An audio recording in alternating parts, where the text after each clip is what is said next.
It was a lot of ups and downs. It was the only thing that I wanted to go back to. It was the only thing that like, man, I just messed up this huge batch of caramel, but I don't care because I'm going to try again. It was like a realization that you're it. Like, there's no one else to go to for like, hey, these emails need to be done, or hey, you need to figure out how to do taxes. There are so many things. And it's something, unfortunately, that I still struggle with. Thank you so much, Kimberly, for being here today. It is such a pleasure to have you. And I would love for you to just dive into your journey, how you got here today. Yeah, thank you so much for having me. So, what I do is I'm a confectioner. I make all sorts of different kinds of candy and all with natural ingredients, no artificial colors, flavors, or preservatives. I really like to focus on the quality of the ingredients instead of trying to dress them up as something else. So, that's a big part of what I do. Oh, I love it. And when I met you, I was like, oh my gosh, your chocolates look beautiful. I couldn't have them, but they look so good. And I know you have such a rich family history around candy and chocolate. Can you talk to us a little bit about that? Yeah. So actually, my family owns a candy factory in Minnesota, and it has been there for 110 years now. And my great great grandfather started it. He came over from Syria and started the candy factory in Minnesota. Oh, it's amazing because the idea of getting to be able to make candy, make chocolates, where did you find that passion? I know it was already like in your blood essentially, but what made you decide to really take this and move forward with it? It's always kind of a interesting response to that because I was in my early 20s and I didn't really know what I wanted to do with my life. I worked in restaurants, hadn't really like I'd done college and things like that, but I couldn't really find what I wanted to do with that. I couldn't really find any direction. And then it's kind of a weird mix of things. I did some things for a friend's birthday and stuff like that. And like I realized that it was something that I was interested in and it was in my family and it was something I was like, I'm going to give it a try. And when I did, it just clicked. It was like the only thing I wanted to do. It made sense to my brain. And it was the only thing that I could take from my brain what I wanted to do and make exactly that. And it just, from then on, I was like, that's the only thing I want to do with my life. I love it. And I love that it just clicked because a lot of times individuals will go to college and they're like, okay, I'll get the good job. I'll do what I'm supposed to do, like society tells us. But I think there's always a deeper meaning. And it's hard to make that decision at 17, 18 years old of like, okay, what do I want to do the rest of my life? And Yeah. sometimes feeling lost is a very normal thing, especially even in your 20s. Like, I mean, I was lost until I was like the late 20s, even though I had a whole career. But I think that's part of it, exploring and being open to it. And so when you did decide to go all in, what did those early stages look like for you when you were building? Oh, it was a hot mess. I mean, I was living downtown. I'm a Colorado native. I live in downtown. I was working at a bar and my kitchen was like one of those little galley kitchens, like no dishwasher. And, and I'm teaching myself. Like I had no culinary experience outside of working in restaurants. And I literally just bought stacks of books and started figuring things out. But I mean, like getting used to, the high altitude. Like I didn't even think about that at first. And my caramels were coming out solid as a rock. Like it was definitely a lot of trial and error. And I look back at some of that stuff from then and I'm like, I'm amazed people even bought that. I really love the support. Like my parents, like I was the kid that burned water. Like I was not a person that even leaned that way. And when I told them that this was what I wanted to do and stuff, they laughed. They were like, "You're kidding, right?" And yeah, and like so it was a lot of ups and downs, but it was like it was the only thing that I wanted to go back to. Like it was the only thing that like, man, I just messed up this huge batch of caramel, but I don't care because I'm going to try again. Like Mm. I Yeah. love that. The perseverance, right? Like no matter what. And it's funny because I think a lot of people, and correct me if you think I'm wrong or not, but with when you're baking versus cooking, like baking and chocolates and candy, it's very much of like just a science. Like I Hmm. versus cooking, it's like very experimental, and that's why like I don't like cooking, but I love baking. I mean, I've gotten better with liking cooking, but but it's that process. And I love that you just really took matters into your own hands. You got the research under your belt. You were reading books, figuring it out. You didn't give up after the first time turned out rock solid with the caramel. Yeah. But you persevered. And through building and your journey, what were some of the obstacles you've had to overcome while building your business? Well, I would say the biggest obstacle, I got married. My first marriage was, gosh, it was, now I can't even remember what year I got married, but I got married to someone who was a narcissist, who was emotionally abusive. And we had a daughter together in 2016. And she was 6 months old, and I left him and got divorced. And I will say that, like, that was probably the biggest hurdle, was not just the divorce, but the relationship in general. Like, it was still very early. And that's why I tell most people that I didn't even really start until after that, because I was just so weighed down, and it was such a healing process afterwards. And that was like, that was probably the biggest thing. And then, I've got my daughter, and I'm trying to work 40 hours a week, and I'm a single mom, and I wasn't going to give up on my business. And it was definitely, looking back at those years, is just like, I I'm amazed at how far I've come, and I wouldn't change it for anything. But I would definitely say that trying to do everything and trying to get back on my feet, it was a lot, especially to not just totally give up on having a business. Oh, well, I appreciate your vulnerability and just that transformation of what you've had to endure. I know you gave us little highlights of it, but I'm sure that just the process of going through that.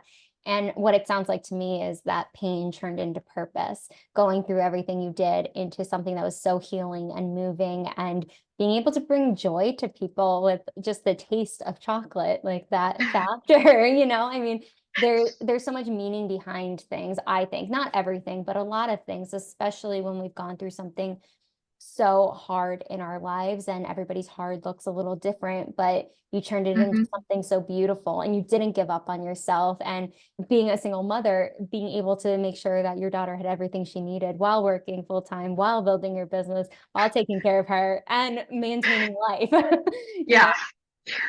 and I feel like a lot of women in particular that are single moms, not to cut out single fathers, but a lot of single moms are doing so many different things. And how did you really balance everything? Or I don't like the word balance, integrate everything into your life, motherhood, entrepreneurship, working full time? What did that process look like for you? Yeah, it was hard at first, because like, my ex-husband had kind of made sure that I was financially dependent on him and everything like that, especially after my daughter was born. And once I left him, like, I was starting over. Like, I was only working a part-time job when I left him. I ended up having to move into my parents' house, and like, I was 29 years old, and I was basically starting my life over. Mhm. And so, I mean, like, the first couple of years were very much like trying to reestablish myself and trying to find my identity again. And, and also, like, I'm a first time mom, and I'm also trying to balance first time mom and divorcing someone who's emotionally abusive, and trying to, get out on my own and be able to support myself and my daughter, and move out of my parents' house and everything like that. And it was not easy. I mean, it was definitely like, there were days, especially once I started to get more independent and everything, that I had an apartment and I had my job that 40 hours a week. And then it would be like the times that my daughter was with her dad or something like that, I'm going straight home and trying to get everything together for orders. And it was like doing stuff in my own kitchen. And I was excited to get like 2 or 3 orders. Right. But yeah, it was very much time management, getting really good at time management. Yes. You ask a busy person to do something, they'll get it done, you know? Yeah. But that So that yeah. just speaks volumes of how much you've had to overcome, but really being strategic of where your time was going. And I think that as entrepreneurs, we have to, just as human beings, because all the things Mhm. of just like getting enough sleep, drinking enough water, eating enough food, all the things that like are just basic. Yeah. But then you put everything else on top, it's like a whole nother world. That's a big part of just time management, really being able to prioritize where your energy is going so you can do it. And getting 2 to 3 orders, that's where everyone starts, just having that Mhm. first sale and moving forward from that. And as you started to expand, what was that leap from going from full time to then full time entrepreneurship for you?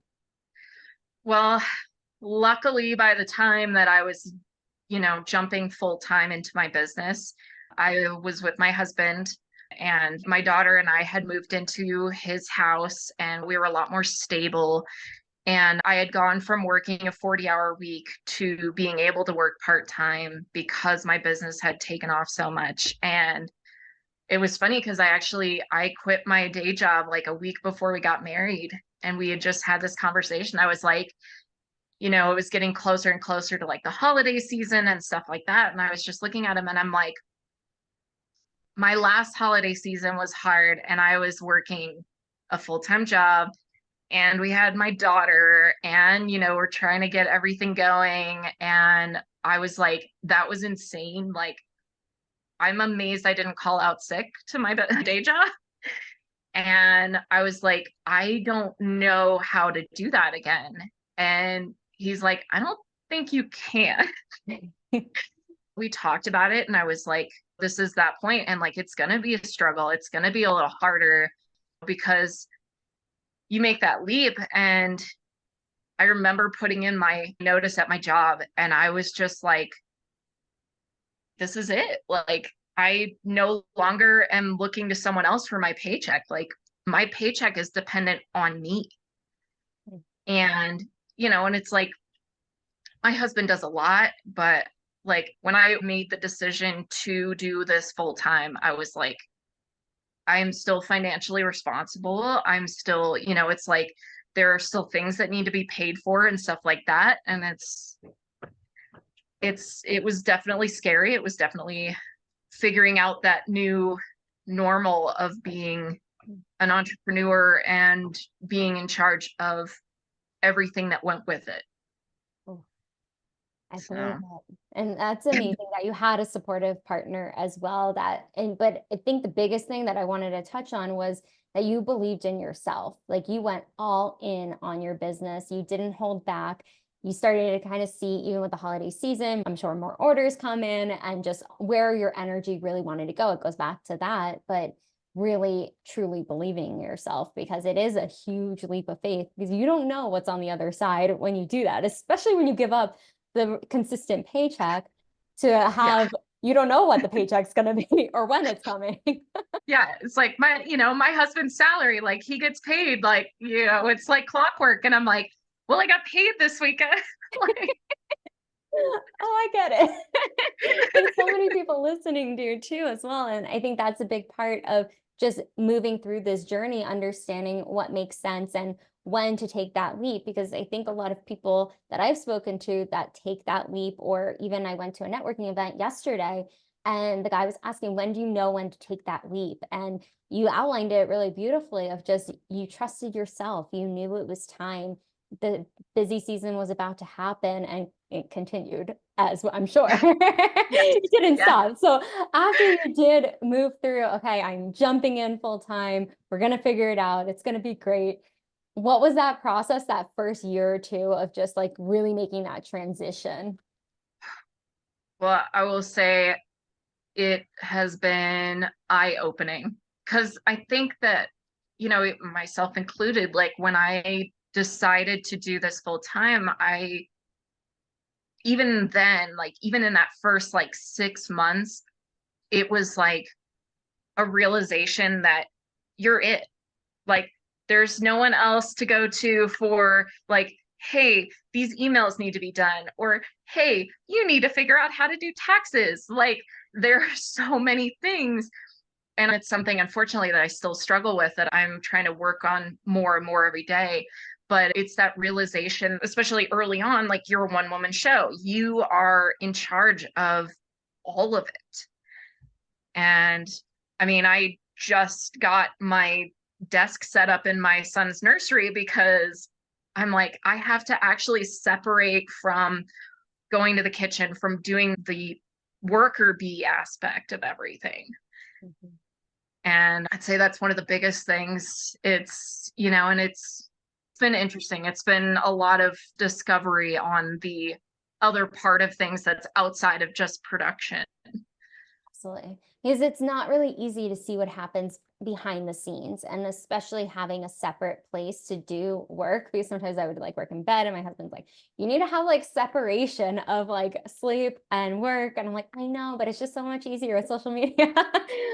Right? But but to your point of like having it separate, of just being able to have a separate space away from the kitchen to do like the back end stuff and do everything else that needs to help run a business, and just looking behind the scenes, what are some of the tools that you use to help run your business? I know you have a separate place to do business. You're very good at time management. But what are some of the other things? It's funny because I know, like, I even checked out some of your other podcasts, kind of getting their videos to kind of get an idea. And it's like, my tools are a little different. It's like, even just having a desk was kind of a weird thing for me.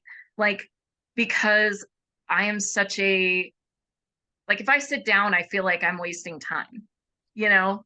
Yeah. So it's like, my tools are things like my pots and pans and my Yeah. thermometers and things like that. But I would say, I think one of the best tools has been the small business community. I would say that that's one of the things that's helped me the most and has encouraged me the most. Like, we actually have a group of women entrepreneurs that we kind of bounce things off of. And it's helped because it makes me feel like I'm not a crazy person for doing this. But yeah, just being a part of that and having that network to kind of help encourage me and to keep going, that's probably been one of the most beneficial things that I've had. Mm. I love that. And I do love that you brought up your pots and pans and thermometer, all of those things, because that's part of your business. That is a huge tool in order for you to get the product out there. And so I'm glad you brought that up. And I do agree, having a community is so beneficial, more than we even know, because we do sometimes feel like we're crazy because we have these crazy ideas that actually work. But being able to be around other people that are on a similar journey, because they can give feedback, they can be really brutally honest in the best way possible. And it's just to help us grow and learn. And I feel like we always learn something from everybody we encounter. I've already learned so much from you, but that's part of it. That's part of that process. And having a community, I think, is one of the best tools that anybody can have when they're in a business, or owning a business, I should say. Yeah, it's helped immensely.